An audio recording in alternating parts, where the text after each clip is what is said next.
awarded by UNESCO. Built in the early 18th century by Raja Sawai II of the Kachwara dynasty, the structures here are striking to behold, with unmatched degree of accuracy of the instruments. The observations and derived calculations are still used for many purposes, including astrological predictions and making of the common astronomical calendar. This presentation is to brief you on the working principles of some of the instruments that you will see today. The journey to the making of this observatory began in the year 1790 in the court of the Mughal Emperor Muhammad Shah, where it was felt that to accurately predict the auspicious time for state functions, it was necessary to make own astronomical tables and therefore to build an observatory. With the understanding that Singh was a learned man with deep passion in astronomy and mathematics, the emperor assigned this to Singh. The location was decided to be in the Raisina forest of Delhi. Singh initially began by constructing metal instruments, but he soon decided to make large-size instruments of masonry and stone, adapting the style of the stone instrument observatory at Samarkand, built in the 15th century by the astronomer king Ulugh Beg. With his meticulous planning, aided by the study of documents from the West and experiments that he carried on at the secret place of Talkatura Lake near Amer, Singh not only made the observatory at Delhi, but also made one at Jaipur, followed by others in Varanasi, Ujjain and Mathura. There are indications that he also extended the use of his findings to mark his new capital, now Jaipur, precisely aligning the axis of the palace with the direction of celestial north. This observatory at Jaipur houses more than 18 functional instruments, some bearing the stamp of his innovative mind. Before we go into the details of the working of these instruments, let us first understand the principle of a simple sundial. During the day, any shadow on the earth moves according to the position of the sun. In the morning, when the sun is in the east, the shadow falls in the west. At noon, when the sun shines exactly over the head, the shadow is right beneath us. And when the sun moves in the west, the same shadow extends towards the east.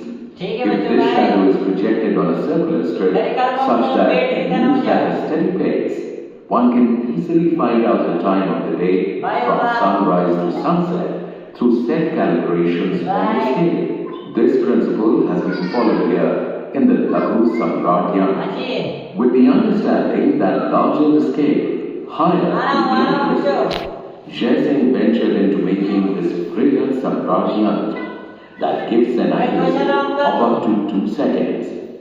Observing carefully, one would find that the flight of stairs of this Pradates Samradhyana points towards the pole star in the north, establishing the principle that the direction of the stairs is parallel to the north-south axis of the earth. If the curved calibrated sundial of this instrument is completed, it would form a circle with the stairs in the middle of it. Extending further, it can be inferred that this instrument is a replica of our Earth, with the angle of the inclination of the stairs indicating the geographical latitude of the place on the Earth where the instrument is located. In Jaipur, the inclination of these stairs is 27 degrees, and on Earth, Jaipur's latitudinal angle is 27 degrees. Imagine the Earth to be in the middle of a large spherical balloon of stars called the celestial sphere.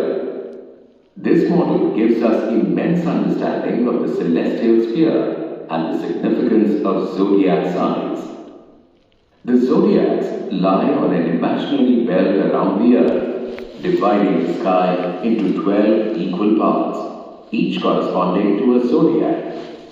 The zodiac signs can be seen in the night only, and the ones that are visible are those that lie on the opposite side of the sun's position on the belt. The remaining ones masked due to the bright sunlight During the year, while revolving around the Earth, the Sun also moves in front of the zodiac signs with the previously hidden signs, revealing themselves one after the other, marking the completion of any month during the year as also the completion of a year. The zodiac sign facing the Sun at any time is called dominant of that time. Simply said, with the Earth spinning on its axis, these zodiac constellations take turns to appear above us during the course of the day, and we can assess their position with the help of Rashi Balay Yantras, each corresponding to one zodiac sign. Let us now look at Ram Yant, made in two complementary parts, each to measure within certain spatial limits. If we were to measure the position of the Sun, the direction and length of the shadow of the instrument's central node keeps changing during the day, depending on the Sun's position. At any given time, the shadow is visible only on one Ram Yantra, the measurement of which gives us an accurate indication of the Sun's position. The instrument has two scales. On one scale, the direction is measured from the north, and on the other scale, the height is measured from the ground. On these flat surfaces, the shadow does not move at a uniform pace. If these surfaces were curved, speed of the shadow would be constant, and the scales for height and direction would also be continuous and uniform, making the readings more accurate and easy. As if Ram Yantra was to be an experimenting launchpad, Jai Singh extended the principle of measurement of Ram Yantra into making another unique instrument, Jai Prakash Yantra, named after him. If you extend the understanding of the celestial sphere, you will find that each Jai Prakash Yantra is a model of the celestial hemisphere, which, when completed, represents the celestial sphere, with the node representing the Earth, situated in the middle of the celestial sphere. The calculations done with the help of this instrument reflect the actual position of the celestial sphere as if it was turned upside down and placed on the Earth. Like the Ram Yantra, this has been divided into two parts, each complementing the other. Jai Prakash Yantra is all-inclusive instrument of Jantar Mantar, which helps us in making many observations simultaneously. It would be logical to affirm that the qualities of other instruments like Samrat Yantra, Rashi Balay Yantras and Ram Yantra have all been integrated in this yantra. We hope this brief presentation has been useful for you to enjoy the rest of your tour of this Jantar Mantar. Thank you.